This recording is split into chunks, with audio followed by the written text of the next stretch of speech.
당시 저희 아버지는 창문 하나 없는 허름한 재본소에서 근무하셨는데 아빠! 아이고 우리 지우. 아유, 아빠 귀한 보물이 더위 먹으면 큰일 나는데 왜 나왔어? 응? 너 집에 가서 뭐 먹고 싶어? 얼마나 땀을 뻘뻘 흘리며 일을 하셨으면은 퇴근한 우리 아빠의 옷이 늘 소금기로 가득했던 모습이 떠오릅니다. 아버지는 더위를 많이 타는 제 걱정뿐이셨어요. 그리고는 한 달에 겨우 하루 재본소가 문을 닫는 날 저와 함께 대성리로 물놀이를 가셨죠. 잠깐만. 친구 챙겨가야지. 자, 일단 너무 깊은 데는 절대 들어가면 안 된다. 알지? 혹시나 제가 멀리 떠내려갈까 봐 안전장치를 해두신 거였어요. 시원한 계곡에서 물장구도 치고 한참을 즐겁게 놀고 있는데 계곡 한가운데 큰 바위가 솟아 있는 거예요. 저기까지 쉬지 않고 한 번에 갈 수 있을까? 저는 괜한 그 승부욕이 발동한 거예요. 그래서 바위를 향해 헤엄치기 시작했어요. 그리고 한 손으로 바위를 딱 짚었는데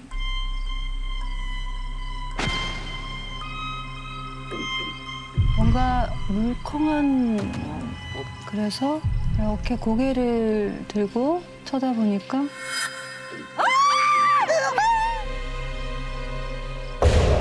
하얀 원피스를 입고 온몸이 축축하게 젖은 여자가 저를 노려보고 있는 거예요. 저는 바로 깨달았습니다. 사람이 아니다. 맞아. 또 귀신 보이는 거다. 이럴 때 어떻게 하면은 귀신이 사라지는지 저 알고 있거든요. 하나, 둘, 셋.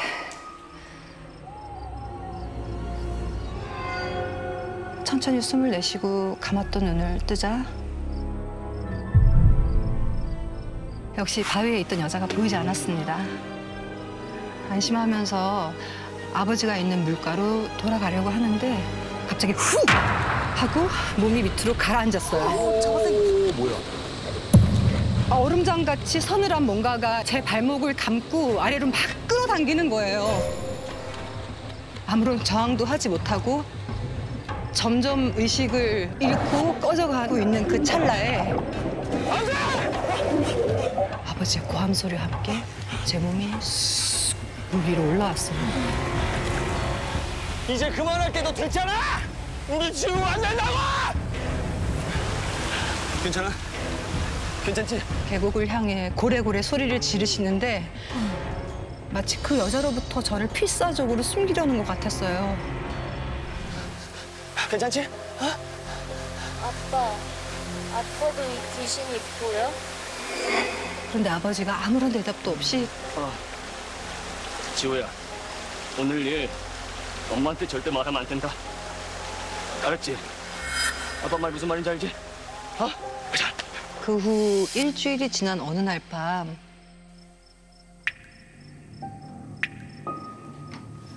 뚝뚝 물이 떨어지는 소리가 들렸어요.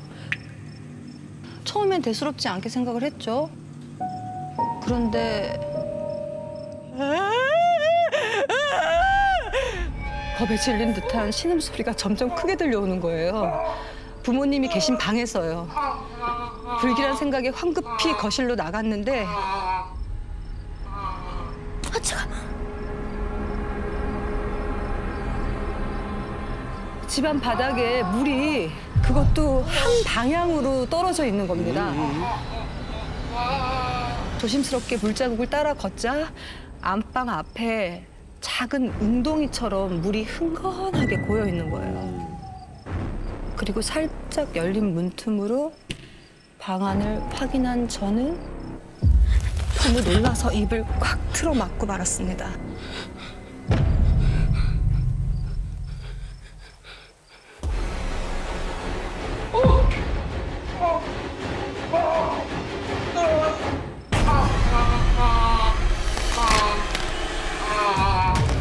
계곡에서 본 그 여자가 아버지를 죽일 듯이 노려보고 있었습니다. 원한에 사무친 목소리로 이렇게 외치는 거예요. 내 거야. 내 거라고! 내 거야. 내 거라고! 어떻게든 벗어나려고 두 팔을 버둥거리는 나의 아버지. 하지만 여자가 그런 아버지의 왼손을 그대로 붙잡아 뼈가 으스러질 정도로 세게 비틀기 시작했어요.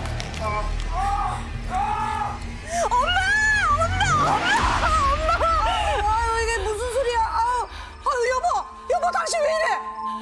제 비명 소리에 그제서야 잠이 깬 어머니가 아버지를 발견하셨습니다. 동시에 여자는 거짓말처럼 사라져버렸고요.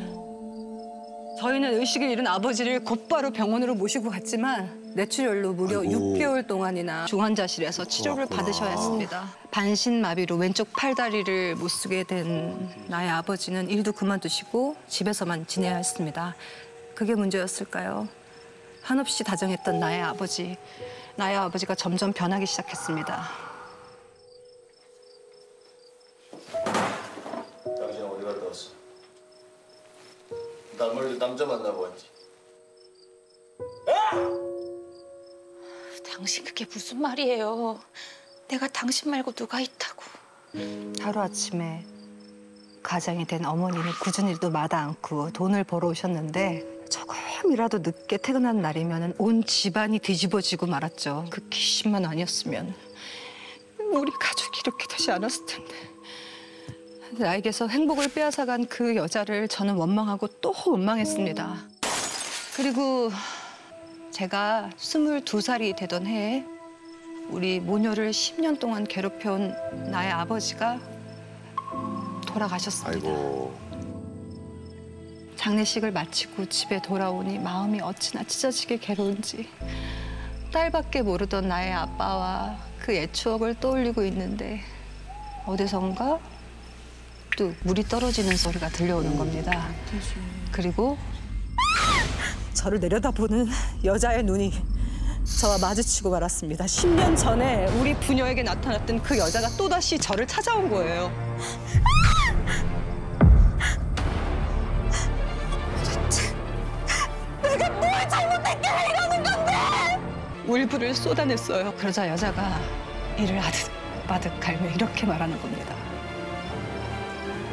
다 빼앗을 거야. 당신도 제일 소중한 걸 빼앗겨가.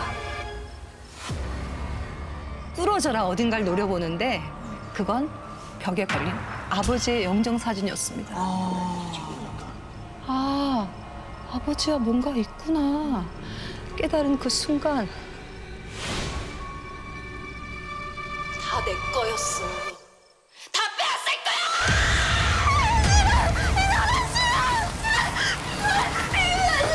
그리고 뼛속까지 시릴 정도로 차가운 손으로 제 발목을 잡아당기는데 나 이대로 가면 나 죽겠구나. 그런 생각에 안간힘을 써서 방문을 꽉 움켜쥐는 그때 지우야. 어머니의 외침에 눈을 떠보니 여자는 사라지고 없었습니다.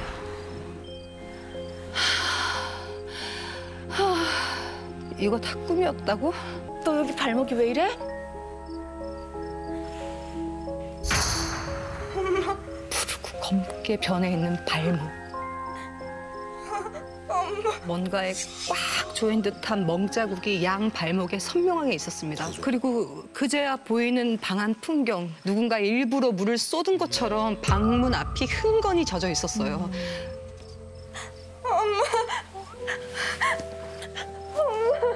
저는 울며 불며 어머니에게 그 여자를 본 일들을 털어놨어요. 그리고 그때 어머니가 했던 말을 지금도 잊지 못합니다. 그 여자 네 아빠가 엄마 대신 결혼할 뻔한 여자였어. 동네에서는 다 알 정도로 오래 만난 사이라는데 서울에 와서 엄마랑 결혼하려고 외정하게 버린 거야. 그것도 모르고 나는 좋다고 프로포즈 받았고 말이야. 그런데 알고 보니까 네 아빠가 준 결혼 반지 그 여자 거였어. 헤어지기 싫다고 울며 불며 매달리는 여자를 그 양반이 인정 사정 없이 패대기를 치고 억지로 반지까지 빼앗았던 거예요. 엄마 어떻게 아냐고? 결혼하고부터 꿈에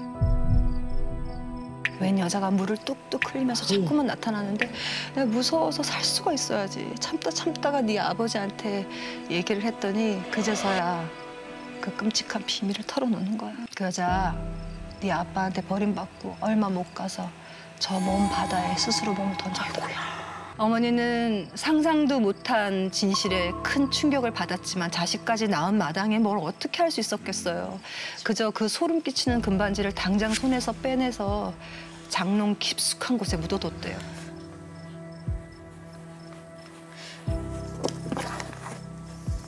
그 후로는 그 여자가 꿈에 나타나지를 않아서 완전히 잊고 살았었는데 제가 12살이 되던 해 저와 아버지 앞에 다시 나타난 거였습니다. 자신을 사랑하는 두 여자를 배신하고 씻을 수 없는 상처를 준 남자. 저는 아버지의 그 숨겨진 진짜 얼굴에 배신감을 느끼고 한동안 크게 앓고 말았습니다. 그리고 며칠 뒤에 지우야, 잠깐만 이리 좀 나와봐라. 밖에 다녀오신 어머니가 저를 부르시는 거예요. 방금 시장에서 제일 이쁜 걸로 골라왔어.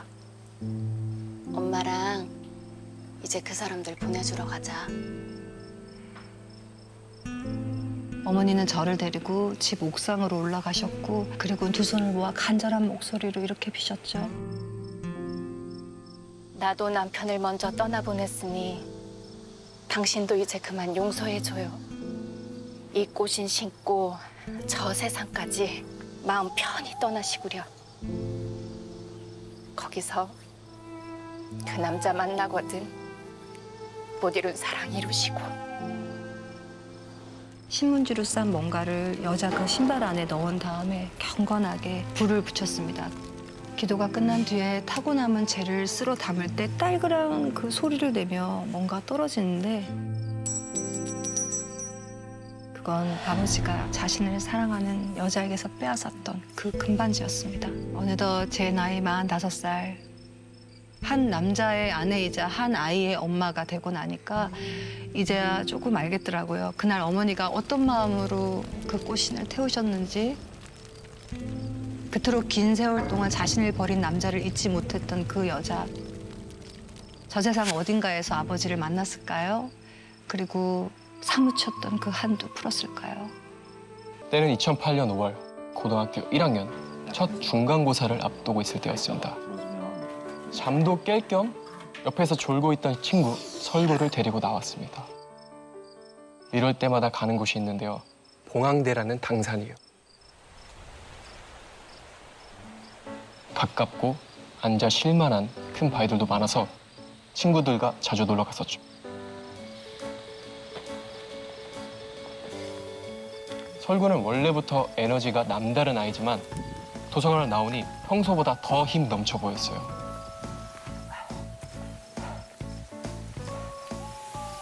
그런데 갑자기 뭔가를 멈춰서 빤히 보고 있더라고요. 야, 강설구. 안 올라가고 여기서 뭐해? 야, 동민아. 나 재밌는 생각 났어. 빨리 와봐. 정상 바로 밑에 작은 사당이 있었는데 창호지를 바른 분이 있는 한옥 건물이었죠.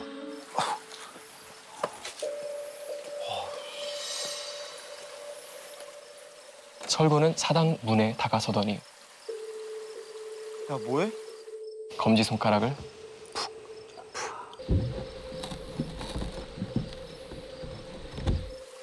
야, 어? 아, 내가 뭐 있는지 궁금하지 않냐? 아니, 안 궁금한데? 궁금하잖아. 안 궁금해? 야, 한 번만. 아니, 한 번만. 아, 진짜 한 번만. 아, 싫어. 한 번만 봐봐. 한 번만 봐봐. 아, 씨. 설구가 낸 구멍에 바짝 다가가서 사당 안을 들여다봤어요. 작은 구멍 너머로 무언가 보이는데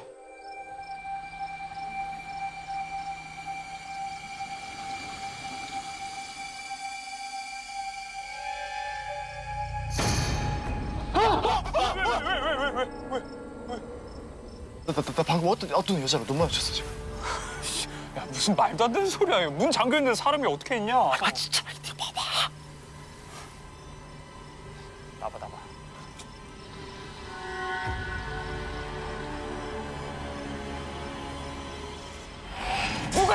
누가 있다는 거야? 아이 놀랬잖아 진짜. 미안. 야, 너 설마 저 안에 그림 보고 사람 있다고 생각한 거야? 아니야 진짜 있었어. 나 분명히 봤다니까. 그림이 한번 봐봐. 아 아니, 싫어. 한번 봐봐. 아 진짜 그림이야, 진짜. 진짜야? 아, 진짜라니까. 봐봐, 그림이야. 그럴 리가 없는데. 내가 분명히 봤는데. 다시 구멍 안을 들여다봤는데. 사당 안은 텅 비어 있었고 벽에는 커다란 여자 초상화가 하나 걸려 있었습니다. 설구 말이 맞더라고요. 설구는 저를 한참 놀리다 갑자기 눈을 반짝였습니다. 저희에겐 또 다른 절친 재진이가 있는데요. 얘가 또 겁이 엄청 많거든요. 우리 재진이 보라고 할까? 재진이? 일단 애가 오잖아. 오랜만에 공부 좀 하려고 했더만 왜 불렀어? 야, 이씨. 공부는 하지도 않는 게. 그래. 우리가 너를 괜히 불렀겠냐. 안에 진짜 신기한 거 있어. 뭔데? 한번 봐봐. 뭔데? 별거 아니기만 해봐. 재진이가 문에 난 구멍에 눈을 가져다 대는 순간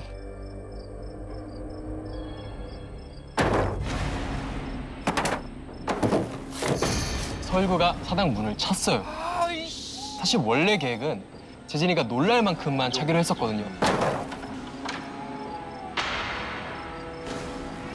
그 충격에 초상화가 떨어졌습니다. 아이씨. 야, 같이 가. 니들만 가냐?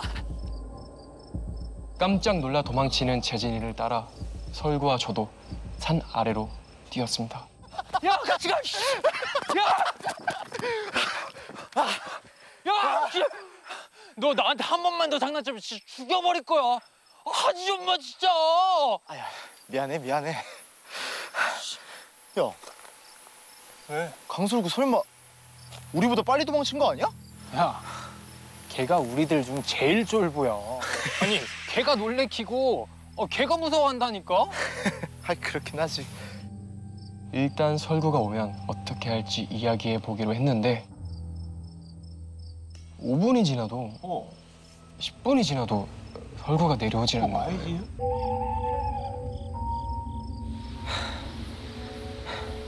왜 안 와, 얘? 이쯤 되니 슬슬 설구한테 무슨 일이 생겼나 걱정이 되기 시작하더라고요.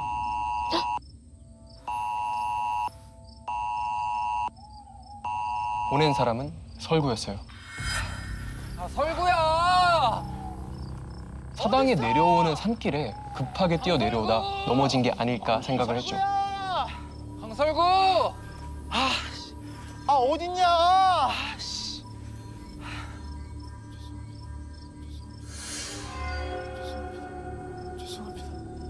죄송합니다. 빨리 가보자. 죄송합니다. 소리가 나는 쪽으로 다가갔더니 죄송합니다.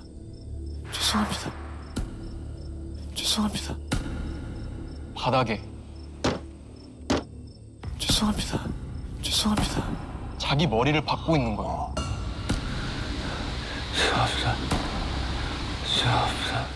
야 강설구!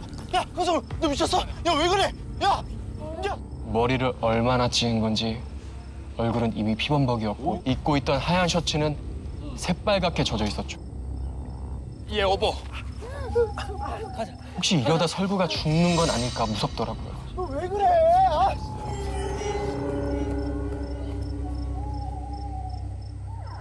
곧장 근처 병원 응급실로 데리고 가서 봉합 수술을 했어요. 다음 날 학교에 가자마자 설구를 찾았는데 설구가 학교에 오질 않더라고요. 설구는 평소엔 하지도 않던 결석을 사흘이나 하고서야 사흘은 좀 나타났습니다. 그런데 평소 설구 같지가 않았어요. 야, 강솔, 너 괜찮아? 왜 전화도 안 받아? 걱정했잖아. 아니 그게 있잖아. 왜? 무슨 일인데?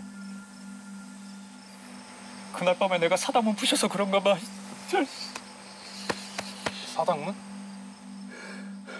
설구가 그날 밤에 사당에서 겪은 일을 모두 털어놨는데 듣고도 믿기 힘든 충격적인 이야기였습니다. 솔직히 저도 이렇게 큰 사고를 칠 거라고는 상상도 못했습니다. 산길을 한참 내려가는데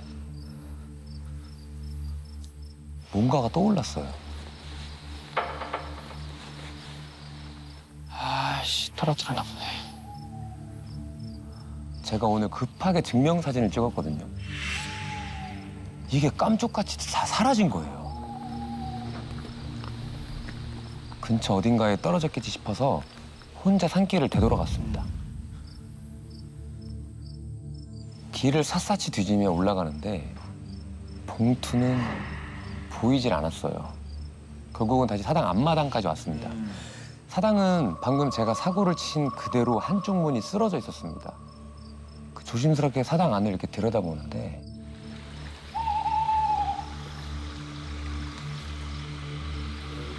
누가 나무 속에 사당 바닥에 제 얼굴이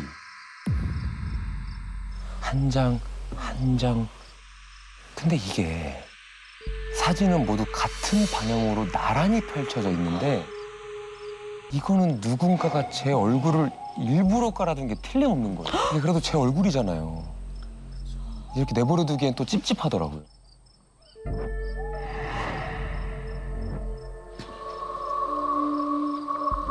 이렇게 8장, 9장.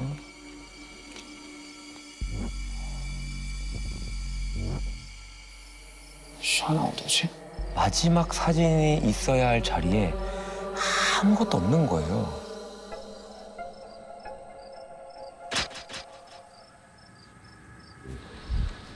깜짝이야.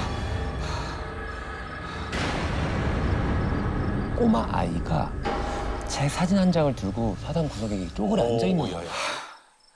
깜짝 놀랐잖아.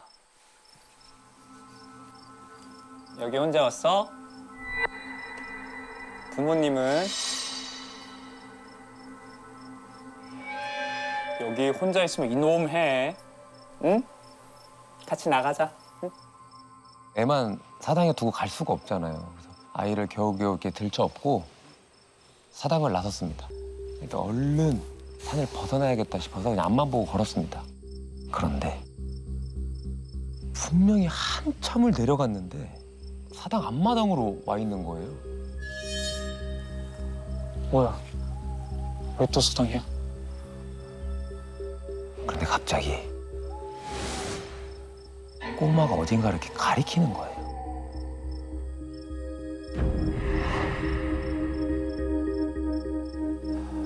바위에서 놀자고? 안 돼. 지금 우리 놀 시간 없어. 그런데 업고 있던 꼬마가 갑자기 업기 버거울 정도로 너무 무거운 거예요. 순간 식은땀이 막 흐르기 시작하는 거예요. 제 등에 웬 성인 여자가 너무 놀란 저는 그대로 그냥 나자빠졌죠.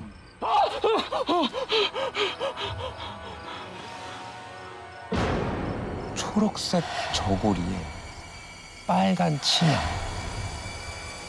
여자는 제가 떨어뜨린 초상화 속에 바로 그 여자였습니다. 그림 속 여자가 어떻게 살아나오냐. 어? 막 정신을 차리려고 눈을 질끈 감았다가 다시 떴는데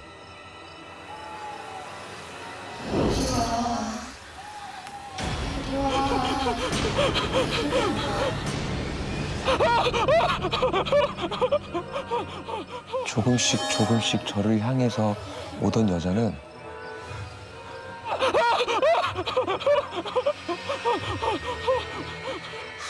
한참 동안 저를 뚫어지게 쳐다보고 있는 거예요. 그런데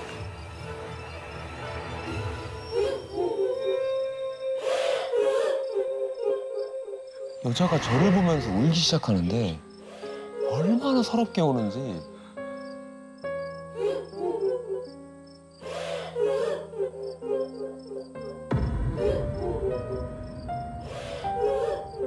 제가 태어나서 들은 울음소리 중에 가장 슬펐어요. 여자의 흐느낌은 멈추지 않았고 귓가에서는 삐 하는 이명소리까지 막 들리기 시작하는 거예요.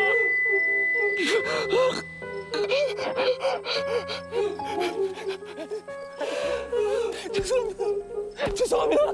내가 그 잘못했습니다. 이상하게도 고개를 있는 힘껏 땅을 향해 이렇게 딱 숙일 때만큼은 여자의 소리가 들리질 않는 거예요.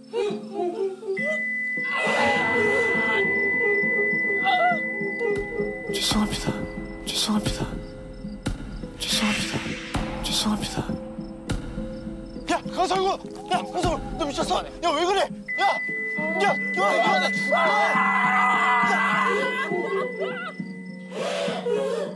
여자는 어떤 사연이 있어서 아직도 그렇게 구슬피 울고 있는 걸까요?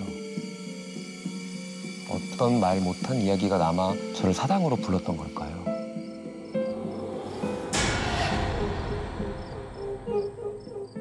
(1970년대) 주인공인 이명희 씨가 광주의 한 작은 마을에서 자취를 하면서 시작됩니다. 당시 명희 씨는 회사 근처의 자취방을 알아보고 있었는데요. 너무 마음에 드는 집을 발견한 거예요. 넓지는 않았지만 막 지어진 것처럼 내부가 깨끗해서 두 번 생각 않고 바로 계약하게 됐죠. 아이고, 지금 맞네. 감사합니다.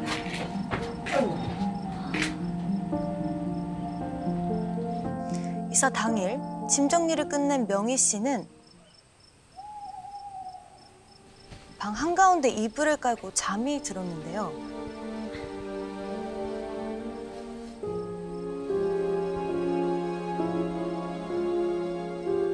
다음 날 아침 천천히 잠에서 깨어나려는 찰나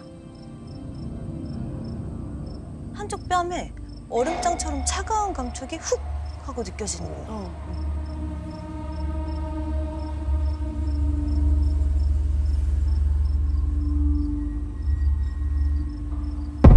부엌 시멘트 바닥에서 잠을 자고 있더라고요. 어제 이사한다고 무리를 해서 그런가 보다. 그렇게 대수롭지 않게 생각을 했어요. 그리고 다음 날 어제처럼 방 가운데 이불을 깔고 잠자리에 들었는데 어느 순간 몸이 으슬으슬한 느낌이 들어서 눈을 떴어요. 정신을 차려보니까 또 차디찬 부엌 바닥에서 한껏 웅크리고 자고 있었던 거죠. 명희 씨는 그때부터 좀 섬찟한 기분이 들기 시작했어요. 사실 명희 씨는 누운 자세 그대로 일어날 만큼 잠버릇이 없는 타입이었거든요. 첫날은 피곤해서 그렇다 쳤는데 둘째 날까지 그러니까 너무 이상한 거예요. 근데 더욱 소름이 끼치는 건 그 일이 자그마치 일주일이나 매일 반복됐다는 거예요. 명희 씨는 그 때문인지 항상 극심한 피로감과 근육통까지 느끼게 되는데요. 차가운 부엌에서 잠을 깨는 일이 일주일 넘게 계속해서 일어나자 명희 씨는 혹시 내가 목류병이 있나? 이런 생각까지 들더라고요. 그런데 얼마 지나지 않아 그곳의 실마리를 알게 되는 엄청난 일이 일어납니다. 평소처럼 이부자리를 펴서 잠을 자던 명희 씨. 그때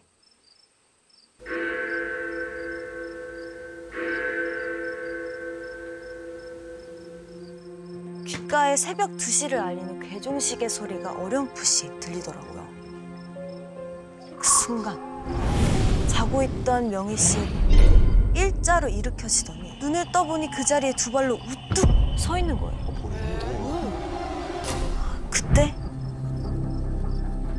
한 발짝, 두 발짝 명희 씨의 몸이 멋대로 움직이기 시작했어요.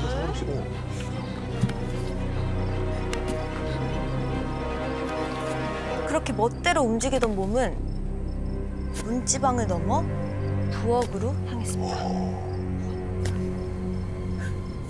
부엌 가운데 서서 휘청휘청 거리기 시작했어요. 그거 뭐야? 알면서 나온 거야? 마치 누군가 명희 씨를 붙잡고 양쪽으로 흔드는 것처럼요. 얼마나 시간이 흘렀을까?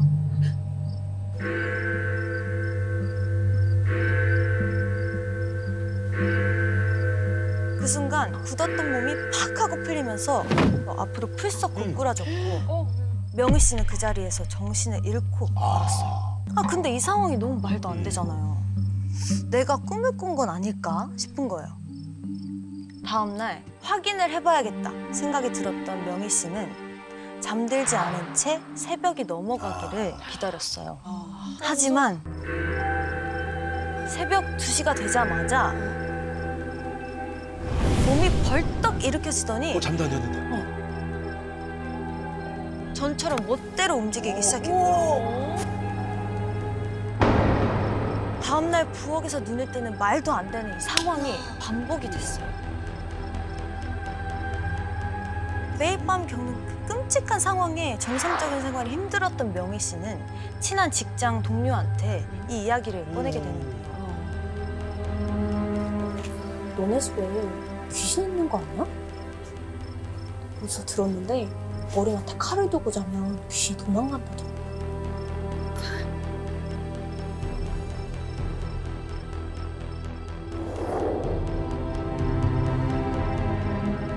그날 밤 명희 씨는 지푸라기라도 잡는 심정으로 부엌에서 식칼 하나를 챙겨서 머리맡에 두고 잠자리에 들게 됩니다.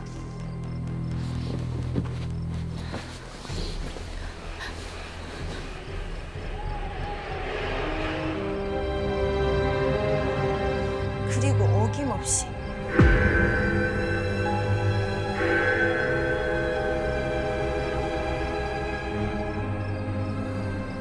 바로 그때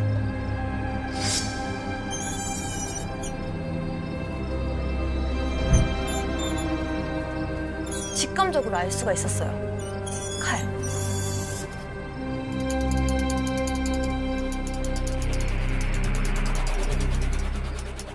근데 또 몸이 말을 안 듣는 거예요.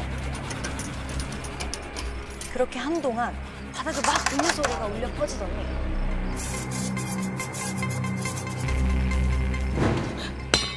칼날이 부엌 시멘트 바닥으로 떨어지는 소리가 집안 전체에 울려 퍼진 거예요.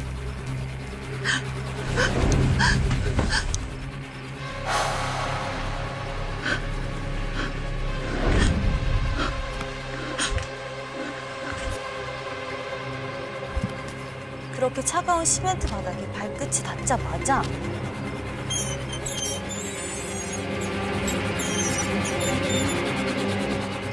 소름 끼치는 칼날 소리는 명희 씨 주변을 미친 듯이 맴돌고 있었어요.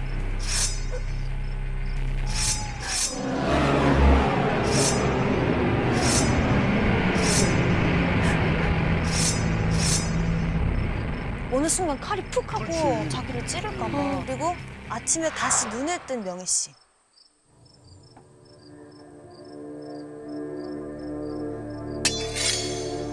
명희 씨의 얼굴 앞에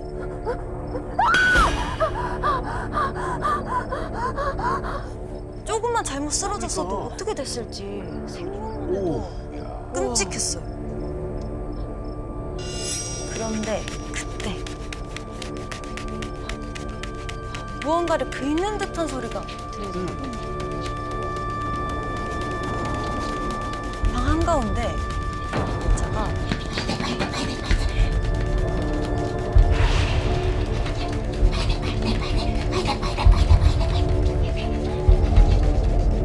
그러면서 알 수 없는 말을 중얼중얼거리는데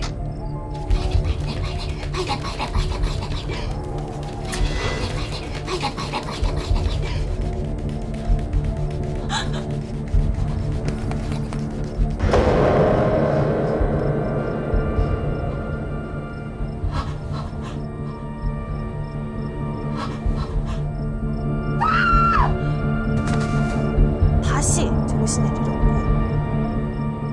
깨어나 보니 방은 깨끗하더라고요. 내가 아까 뭘 본 건지 생각하는데 장판에 마구 그렇게 손톱 자국이 가득한 거예요. 참을 수 없는 공포를 느낀 명희 씨는 울면서 어머니께 전화를 걸었어요. 자초지종을 들은 어머니는 한 달 후에 광주로 달려오셨는데요. 그렇게 명희 씨는 어머니와 함께 집주인을 찾아가게 됐어요. 근데 명희 씨 어머니가 당장 바닥을 파보자. 뭔가 있는 게 분명하다면서 노발대발 하시는 거예요. 집주인 입장에서는 멀쩡한 바닥을 파보자고 하면 당연히 반대하고 줄 것 같잖아요. 돈 들어가니까. 근데 그 이야기를 들은 집주인이 얼굴이 사색이 돼서는 바로 사람을 불러서 바닥을 파기 시작한 거예요. 얼마나 시간이 지났을까? 웅성거리는 소란스러운 소리가 들리기 시작해요.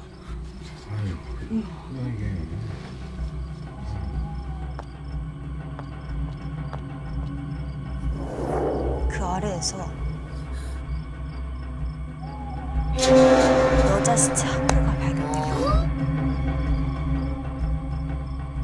썩지 않은 이 아주 기다란 머리카락들과 함께 말이죠.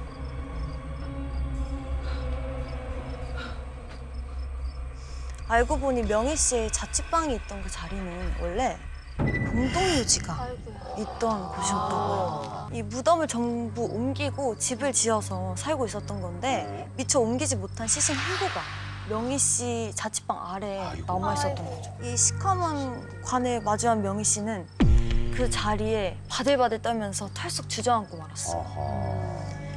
왜냐면 시신이 묻혀있던 자리가 매일 밤 명희 씨가 이불을 빨고 자던 자리. 바로 밑이었기 때문이지. 때는 2004년. 범주 씨가 어릴 적부터 꿈이 뮤지션이었대요. 그랬구나. 네네. 고3이 되자마자 안양에 있는 한 유명한 음악 아카데미에 다녔다고 합니다. 그 문자 속에 재원이 형도 그 아카데미에 다니고 있었다고 해요. 그리고 그 해 여름에 아카데미 담당 선생님의 지도 아래에 범주 씨와 재원이 형을 포함해서 다 같이 계곡으로 2박 3일 첫 MT를 가게 됐다고 합니다.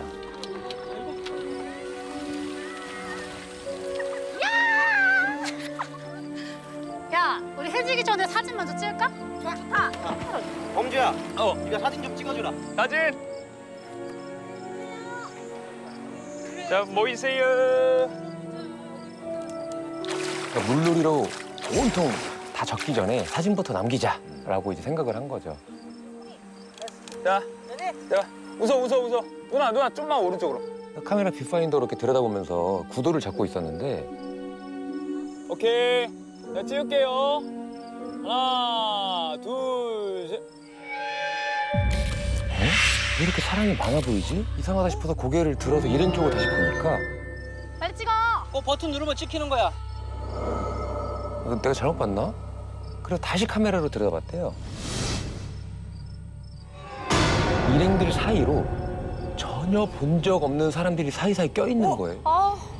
거기다 특이한 점이 이 사람들만 카메라 쪽이 아닌 다른 방향을 이렇게 바라보고 있어요.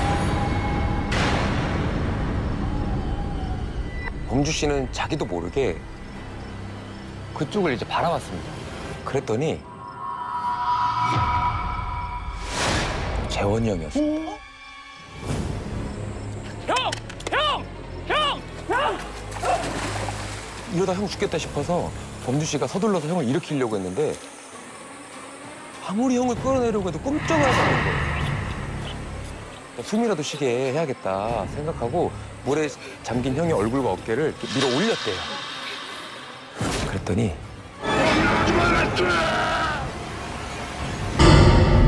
순간 너무 당황한 범주 씨가 뒷걸음질 치던 그때 야, 범주야. 이범주. 왜? 너 괜찮아? 나 괜찮지. 뭐 무서운 꿈 꿨어? 야, 빨리 내려. 사람 다 내렸어. 주변을 둘러보니까 범주 씨는 아직 버스 안에 있었고 이제 막 MT 장소에 도착을 했더라고요. 근데 이게 진짜 무슨 꿈을 꿔도 이런 꿈을 꾸냐 밖에 싶으면서도 한편으로는 눈앞에 있는 재원이 형이 약간 무서워지기 시작했습니다. 설마 그때처럼 또 이상한 일이 벌어지는 건가 싶었거든요. 그때 저럼요. 사실 범주 씨와 재원이 형은 아카데미에서 처음 만난 게 아니라 고등학교 밴드부 소속의 선후배 사이였대요. 범주 씨가 밴드부에 가입을 하고 첫 축제 공연을 준비하던 시기에 형 연습 중이셨어요. 나중에 다시 올게. 죄송합니다. 범주야. 네. 나 연습 다 끝났어. 들어와. 들어와. 연습을 하다가 범주 씨 왔다고 해서 한테 연습실을 내어준 거예요. 야, 연습 많이 하고 그리고 정리만 좀 잘해. 네, 알았지. 갈게. 네, 형 감사합니다. 야, 노래 기대한다. 아, 감사합니다. 네, 들어가세요. 아, 진짜 내가 선배 하나는 잘 뒀다 생각하면서 형을 배웅하고 혼자 연습을 시작하는데 마른 하늘을 달려 나 그대. 범주 씨가 방금 부른 그 파트를 누가 따라하는 소리가 들리는 거예요. 주변을 살펴봤는데 아무도 없는 거예요. 마른 또 소리가 들리는 거예요.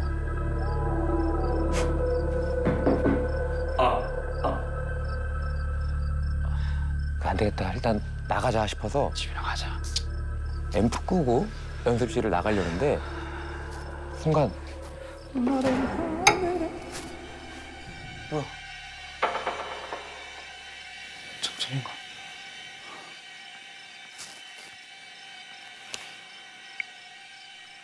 핸드폰 켜서 이 불빛에 의존해서 더듬더듬 연습실 문을 찾아가고 있었는데 분명히 꺼진 앰프에서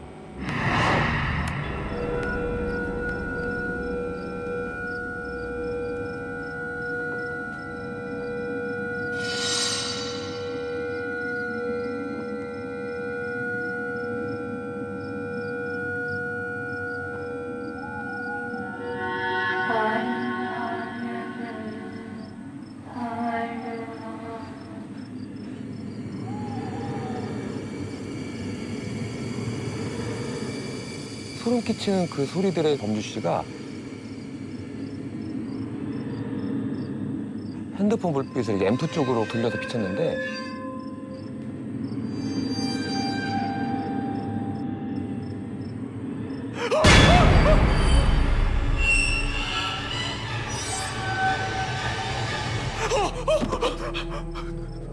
누구세요?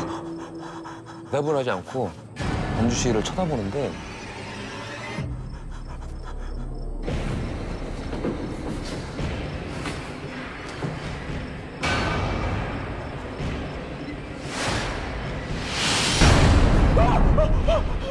진짜 온몸에 피가 차갑게 식어서 빠져나가는 것 같은 공포에 휩싸인 범주 씨는 연습실 문을 열고 뛰쳐나가려는데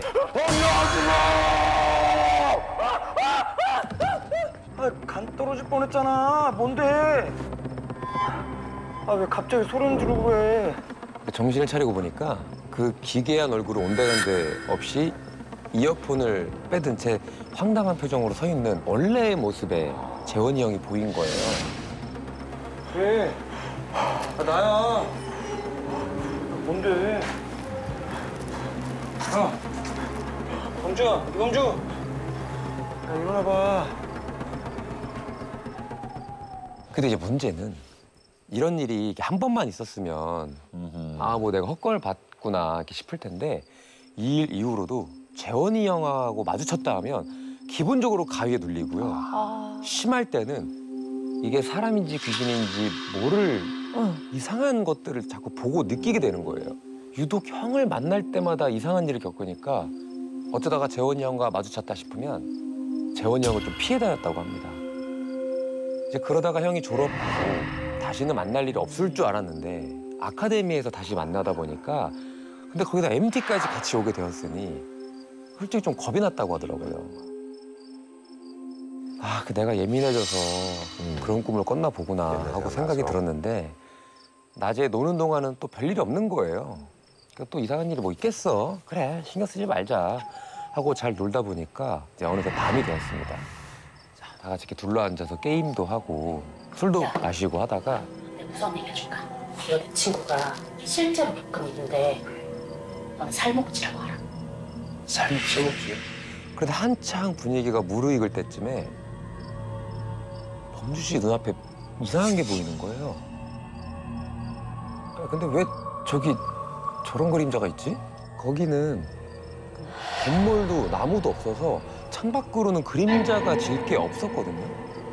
그래서 저게 뭔가 하고 이렇게 실눈을 하고 이렇게 더 자세히 봤는데 그 그림자가 점점 커지는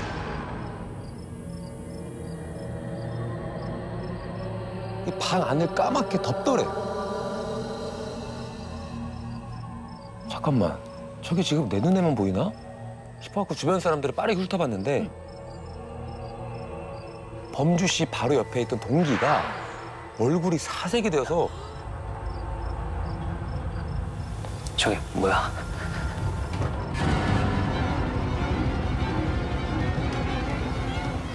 너도 밖에 저거 보여? 밖에?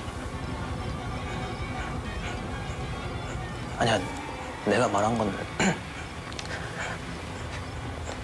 재원이 형 말한 건데. 재원이 형? 재원이 형? 하고 시선을 돌리니까 재원이 형 주변으로 주위 어둠보다 더 시꺼먼 형태의 세 사람 형을 둘러싸고 서서 내려다보고 있는 거예요. 그 모습을 같이 본 범주 씨랑 그 친구가 잔뜩 겁먹은 그때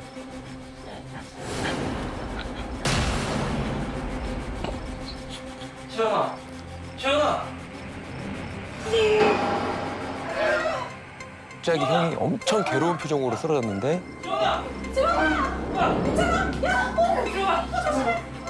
분명 방금까지 보였던 검은 그림자들이 또 감쪽같이 사라져서 안 보이는 거예요. 둘이 서로 멍하게 이렇게 바라보고 있다가 문득 정신을 차리고 보니까 아, 재원이 형은 괜찮나? 생각이 들더라고요. 그래서 진정해. 방 쪽을 조심히 들여다보니까 여전히 열이 안 내리는지 좀 차려봐. 온몸에 땀범벅이 되어서 호흡도 가쁘게 막 내쉬고 있는 거예요.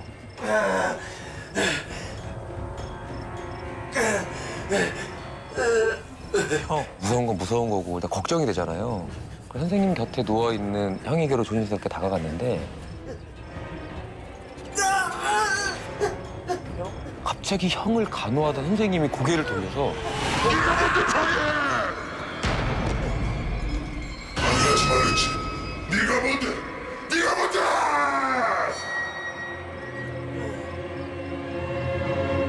경극할 때 이제 계속 얼굴이 바뀌는 것처럼 사천왕상들이 다 합쳐진 얼굴에 그런 표정인데 우선 일그러져 있고 찌그러져 있고 화가 나 있는 그런 표정으로 눈빛으로 이제 저를 죽일 것 같은 그런 표정이었어요.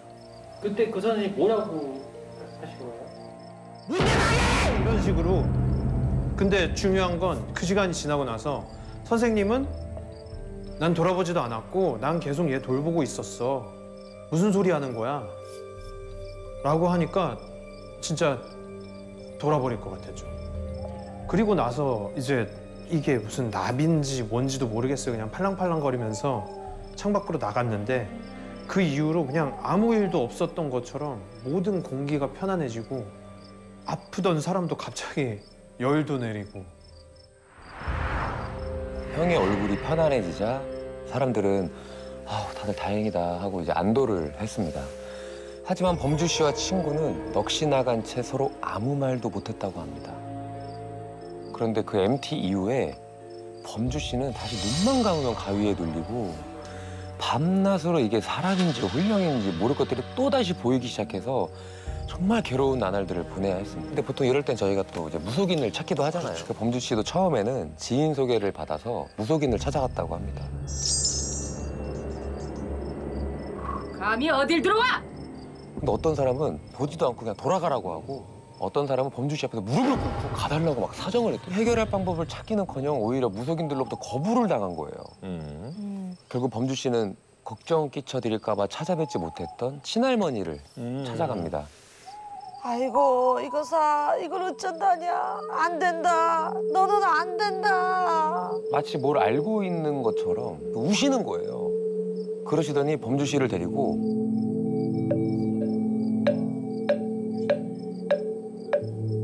어릴 적부터 배웠던 큰 스님께 데려가시더라고요.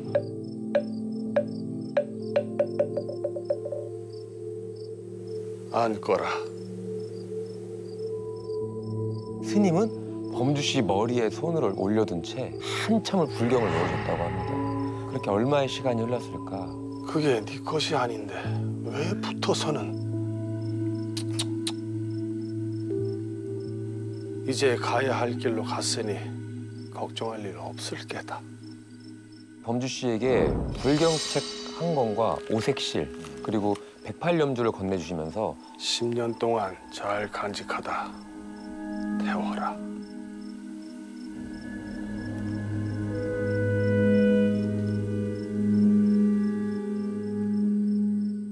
그 덕분에 이제 범주 씨는 10여 년이 훨씬 넘은 지금도 무탈하게 잘 지내고 있다고요. 범주 씨가 매년 스승의 날에 그 MT에 갔던 선생님을 찾아뵙고 있었거든요. 그런데 선생님께서 정말 믿기지 않는 이야기를 저한테 해주신 거예요.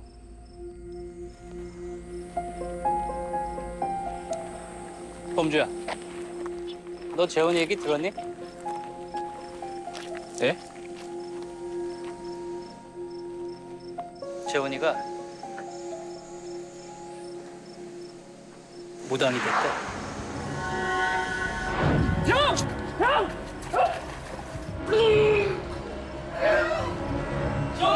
재원아!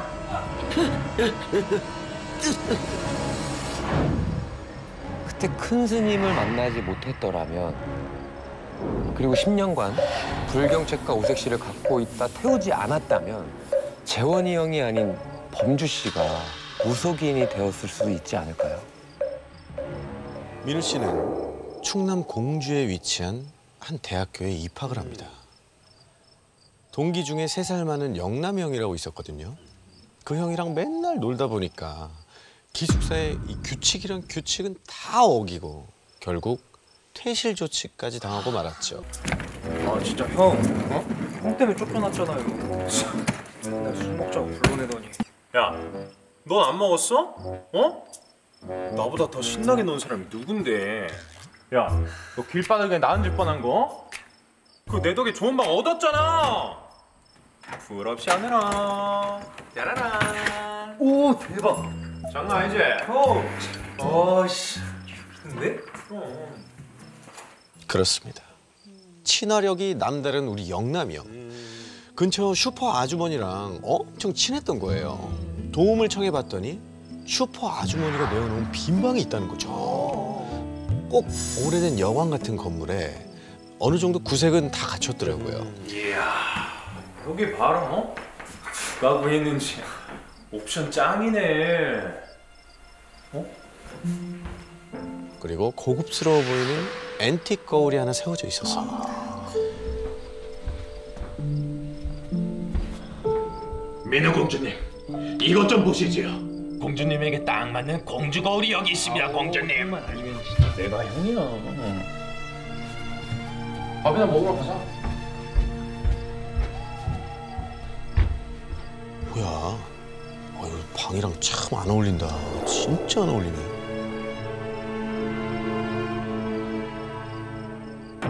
그러던 어느 날 씻고 나와서 거울을 보면서 이렇게 로션을 바르고 있었거든요. 근데 뭔가 이상한 거예요.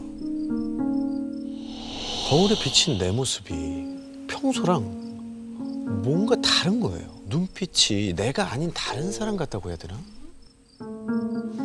내가 지었다고 생각한 표정이랑 거울에 비친 표정이랑 미묘하게 느낌이 다르다고 해야 되나?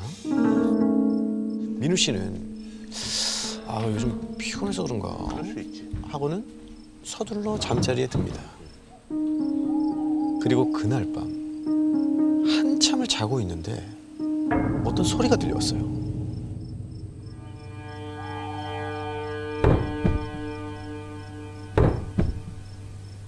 비몽사몽한 상태로 그 소리를 듣고 있었는데 몸이 안 움직이는 겁니다. 이게 가위인가? 민우 씨는 지금까지 가위에 눌려본 적이 단 한 번도 없었거든요. 눈을 뜨려고 했지만 눈꺼풀이 꿈쩍도 안 하는 겁니다. 눈에 힘을 빡 두고 가까스로 이렇게 실눈을 떴는데 와.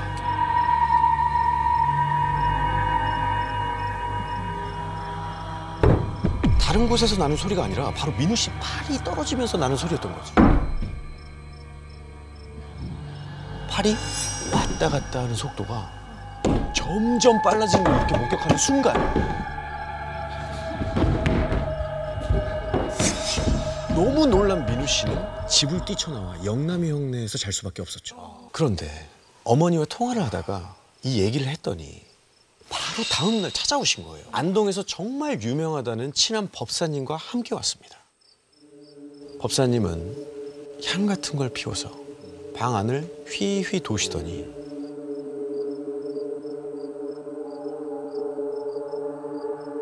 방 안에 안 좋은 기운이 가득 있습니다.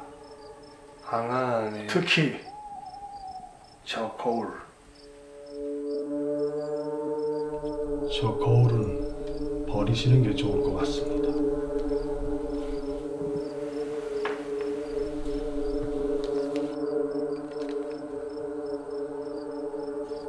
꼭 지니고 다니십시오.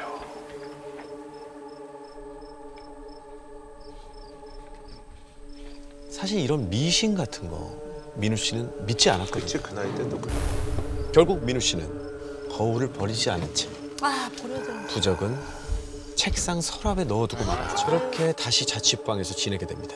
그리고 며칠 뒤 그날은 영남이 형네서 동기들이 다 같이 모여서 놀기로 한 날이었어요. 나갈 준비를 하면서 거울 앞에서 또 머리를 매만지고 있는데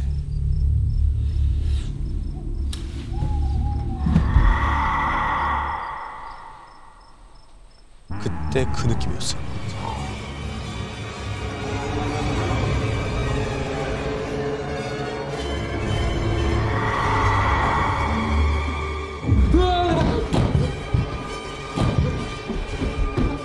서둘러 영남이 형네로 뛰어갔습니다. 도착했더니 이미 동기들부터 다른 과 친한 애들까지 다 모여 있더라고요. 야, 제일 가까운 데 사는 애가 늦으면 어떡하냐? 어? 너 일단 한잔해. 자. 형, 그 우리 집 거울 있잖아. 응. 거기서 귀신을 본 것 같아.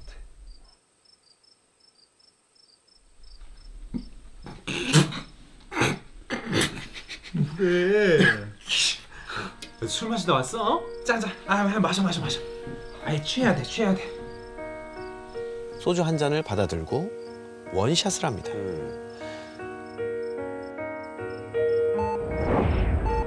눈을 떴는데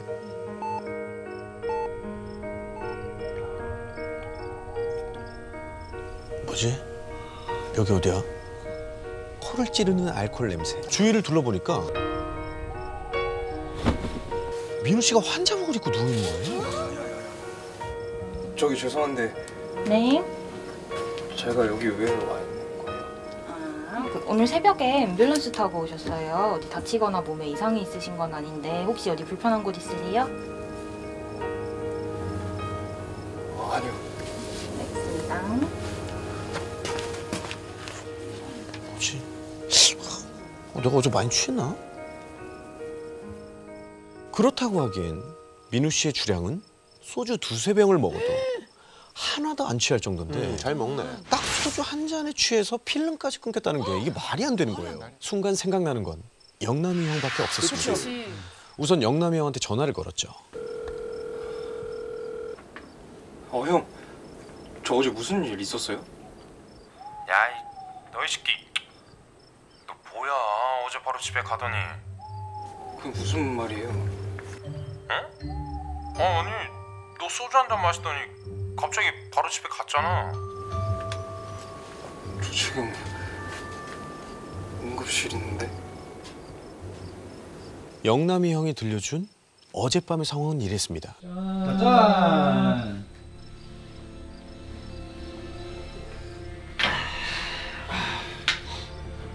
여기 저번에 소개팅 했다 하지 않았어? 말하지 말라 했잖아. 왜? 또야? 민우 오늘 약하네 좀. 실망스러운데? 형, 저 집에 갈게요. 집에? 집에 할 일이 좀 있었어요.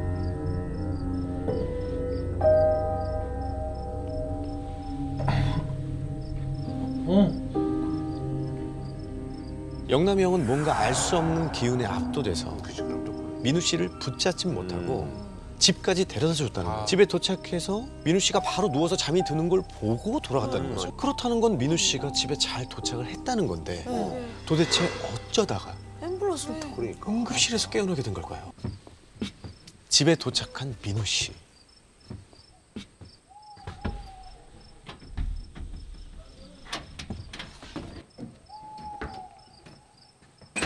방 안에 들어선 순간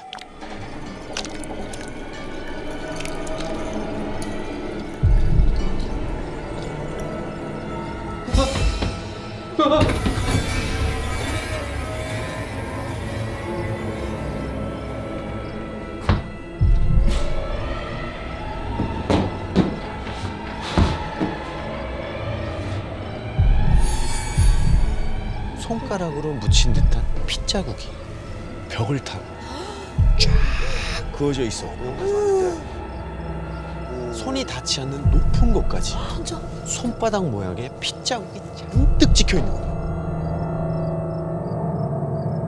정신없이 슈퍼 아주머니를 찾아가 들은 이야기는 충격 그 자체였습니다. 아유, 어제 집에서 뭐 싸움판이라도 벌렸어? 민우 학생 집이 엄청 시끄럽다고 옆집 여자가 경찰에 신고를 했더라고. 옆집 여자의 말에 따르면 민우 씨 집에서 여러 명의 사람들이 거칠게 싸우는 소리가 들리더라고요. 고함치는 소리, 욕설이 오가는 소리, 쿵 부딪히는 소리, 축 넘어가는 소리까지 들려와서 진짜 이러다 누가 죽겠구나 싶었다는 거죠. 더 놀라운 건 경찰이 와서 방문을 열어봤더니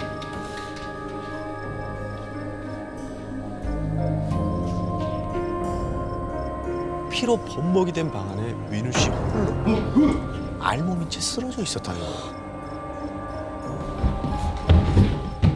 그럼 혹시 어젯밤 민우 씨 방에 누군가 들어왔던 걸 수도 있잖아요.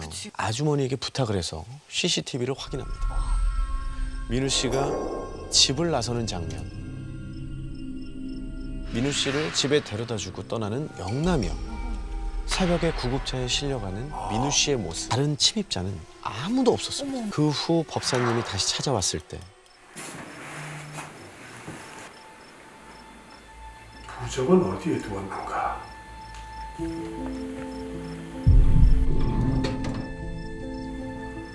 자넨 씨였었어. 자네 몸을 노린 원기가 거울에 깃들어 있었거든. 악령에게 비가 되면 피를 쏟게 돼 있어. 코피든 토해낸 피든 그건 자네가 쏟은 피일 거야.